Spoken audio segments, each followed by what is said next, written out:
Usman Mustafa mengaku menyesal menitipkan anaknya kepada kedua pelaku.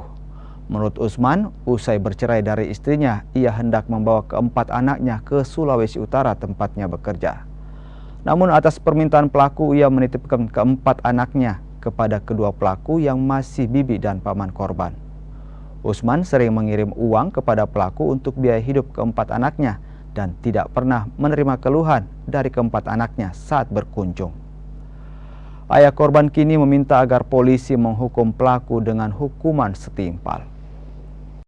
Kejadian ini terlalu ganas sekali ini kejadian ini Pak, saya lihat. Sampai saya lihat itu biru-biru. Sampai meninggal, sampai meninggal. Baru yang posisinya ini kan dia punya tante sampai begitu. Sekejam begitu itu DP tante itu dengan anak. Kejadian ini kemarin sudah lihat di muka ini anak ini kasihan. Tetapi maksud ini yang semua ini pemerintah kalau memang ini berlipatlah hukuman.